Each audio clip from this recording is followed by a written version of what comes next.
বাবা, আমি দুটো শর্টস বানিয়েছি। আমার বর শুয়েছিল উল্টিয়ে, আমি ওর পিঠে উঠে শুয়েছিলাম। দুটো গানে শর্টস বানিয়েছি, ঠিক আছে। তাতেই আমার কমিউনিটি থেকে মেসেজ আসলো যে এইরকম এই ভিডিওটা দেওয়া যাবে না। ভিডিওটা খারাপ কী ছিল আমি তো বুঝলাম না, আমার মাথায় এখনও ঢুকলো না ভিডিওটা খারাপ কী ছিল। কমিউনিটি উড়িয়েও দিল ভিডিও দুটো, আমি এখন দেখতে গেছি ভিডিও দুটো নেই। কিন্তু ভিডিওটা খারাপ কিছুই ছিল না। আমার বর শুয়েছিল, উল্টিয়ে শুয়ে থাকে না, উল্টিয়ে শুয়েছিল, আমি ওর পিঠের ওপর উঠে শুয়ে শুধু দুটো গানে ভিডিও করলাম, উড়িয়ে দিল। মানে যত নিয়ম যত সব কিছু ওয়াইটিতে আমার জন্যই, আর কারোর জন্য কিচ্ছু না। সবাই করকম কীরকম ভিডিও করে, তখন তো কিছু অসুবিধা হয়নি, আমার শর্টসটাতেই এত প্রবলেম হয়ে গেল।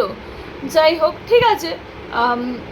আর কিছু বলার নেই, আর কিছু বলার নেই, মানে আর কিছু বলার নেই। শর্টসটা যথেষ্ট ভালো ছিল, কিচ্ছু খারাপ ছিলই না। আমার তো খারাপ কিছু বোঝা যায়নি, মানে আমি অত খারাপ কিছু করিও নি যে শর্টসটা ওইরকমভাবে কমিউনিটি থেকে মেসেজ দিতে হবে।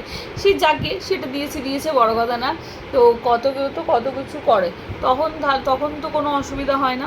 আমি যে লাল টিপ পরেছি, কেমন লাগছে বলো তোমরা? লাল টিপ, লাল লাল লাল টিপ, লাল টিপ পরেছিলাম, অনেকদিন পরা হয়নি, তাই লাল টিপ পরেছি। কেমন লাগছে আমায় জানিও। আজকে একটা তোমাদের সাথে আমি কথা শেয়ার করবো। হ্যাঁ, দাঁড়াও।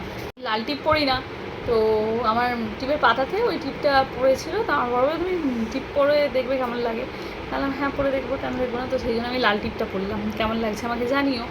আর এই হলো ব্যাপার, আজ মনটা আমার খারাপ হয়ে গেছে, কারণ আমার শর্টস দুটো উড়িয়ে দিল। কি সুন্দর শর্টস দুটো বানালাম, ওটা উড়িয়ে দিল। যাই হোক গিয়ে, তারপর বলো তোমাদের শপিং হয়ে গেছে হোপসো। আমারও এখনও বাকি, আমার পুজোর দিনও বাকি, আমার এরকমই হয় এভরি ইয়ার, সেটা বড় কথা না। তো সেই জন্য মনটা একটু খারাপ হলে আমি কোনো ভিডিও টিডিও দিইনি, এই হলো ব্যাপার। আর একটা কেস হয়েছে জানো তো, কেসটা কয়েকদিন ধরেই শেয়ার করবো বলতে গিয়ে করে হয়ে ওঠেনি শেয়ারটা। তো আমাকে একজন প্রপোজ করেছে, ঠিক আছে। কি অদ্ভুত ব্যাপার বলো। মানে সত্যি, মানে আমি ভাবতেও পারছি না যে আমাকে কেন প্রপোজ করলো, মানে প্রপোজ কেন করলো আমি ঠিক বুঝতে পারছি না। আমার নিজের মাথায় ঢুকছে না যে প্রপোজ করলো কেন। আমি বললাম দেখো, আমাকে প্রপোজ যে করছো বা করছেন, আমার প্রপোজ করে কি হবে, কারণ আমার প্রপোজ করে লাভ নাই। তো কারণ ঠিক আছে, মানুষকে ভালো লাগতেই পারে, আপনার আমাকে ভালো লাগতেই পারে, সেটা বড় কথা না। তো তার জন্য প্রপোজ করার কি খুব দরকার আছে? ভালো লাগতেই পারে, তো তার জন্য আমার প্রপোজ করার কোনো প্রয়োজন। আর কি দরকার প্রপোজ করার?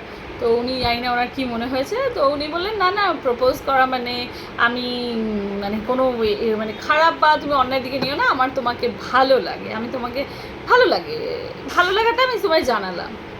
ও আচ্ছা, ভালো, সব অনেকেরই অনেককে লাগতে পারে, সেটা বড় কথা না। তার জন্য আপনি যে বললেন এটা আমার কেমন একটু লাগছে, আমি বললাম আপনি এরকম বললেন আমার কেমন লাগছে জানো, তখন বলতে তারপর আর কিছু বলেনি। প্রপোজ সেটাই, মানে এখনও মানে বিটা বুঝতে পারছি, মানে প্রপোজ করেছি, মানে ভাবতে পারছো। আমি বললাম যে ঠিক আছে তাহলে একদিন দেখা করবো, যেহেতু প্রপোজ করেছে বলে কথা।